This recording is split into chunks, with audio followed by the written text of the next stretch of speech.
ভিখারি বাচ্চা চল, বেরা ভিখারি বাচ্চা। ভিখারির মেয়ে আবার মুখে মুখে তর্ক করি। এনে ধর তোর জিনিস। তুই তোর মেকআপ বক্স নিয়ে তোর বাপের বাড়ি ফুটে যা। সামান্য মেকআপ বক্স নিয়ে আমার মেয়ে একটু মেখেছে বলে ভিখারির মেয়ের কত লেকচার। আমি ওকে মাখতে বারণ করিনি মা, ও তো বাড়িতেই আছে, মিছি মিছি কেন নষ্ট করছে?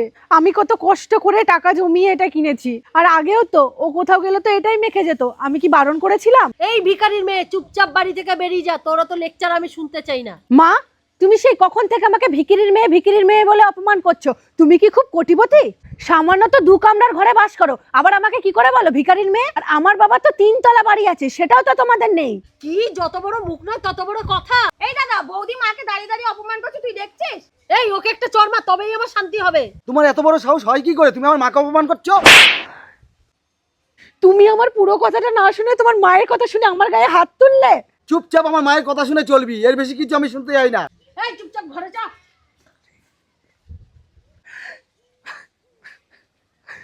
ওমা, চা নাও। কারো ঘরে ঢুকতে গেলে যে পারমিশন নিয়ে ঢুকতে হয় সেটা কি তোমার মা শেখায়নি? কি হলো দাঁড়িয়ে দাঁড়িয়ে আমার মুখ দেখছো কি? যাও রান্না করো। ও মা, কি হয়েছে, কিছু বলবি? ও মা, আমি একটু বন্ধুদের সাথে ঘুরতে যাবো। ঠিক আছে যা। কি হলো দাঁড়িয়ে আছিস? 500টা টাকা হবে?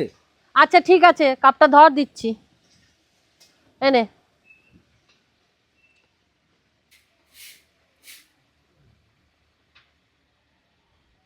হ্যাঁ রে, তোর বৌমাটা তো তাও ভালো আছে, আর আমারটা একবার জালিপুরি খেলো।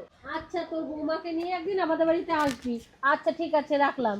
ও মা, তোমার বৌমা বলছিল তোমার বৌমার শাড়ি দুটো ছিঁড়ে গেছে, ওকে দুটো শাড়ি কিনে দেবো। কিসের জন্য? এই তো নবাবনন্দিনী ভালো শাড়ি পরে আছে, ওর বাপকে খবর দর, বাপ এসে শাড়ি কিনে দিয়ে যাবে। আচ্ছা ঠিক আছে মা। এই শোনো না, একদম গায়ে হাত দেবা না। আমার গায়ে হাত দেওয়ার আগে তোমার মায়ের কাছ থেকে পারমিশন নিয়ে এসছো? তোমার পুরুষত্ব শুধু 4 দেওয়ালের মাঝখানে, মায়ের কাছে গেলেই তো ভিজে বেড়াল হয়ে যাও। তোমার মা বোন আমার উপরে এত অত্যাচার করে, তুমি কোনো সময় সেটার প্রতিবাদ করেছো? তুমি উল্টে আমাকে শাসন করেছো। আমার জীবনের সব থেকে বড় ভুল কি জানো? তোমাকে বিয়ে করা। আমি সারাদিন সংসারের সব কাজ করি সবাইকে খুশি রাখার জন্য, আর তার বদলে আমি কি পাই? সবারই মুখ ঝামটা। লজ্জা করে না তোমার? মা বোনের কথা শুনে আমার উপরে অত্যাচার করো। সত্যিই আমি এখন খুব পস্তাচ্ছি। বাবা সেদিন আমাকে তোমাকে বিয়ে করতে বারণ করেছিল, কিন্তু আমি বাবার কথা শুনিনি। আজ আমি পস্তাচ্ছি।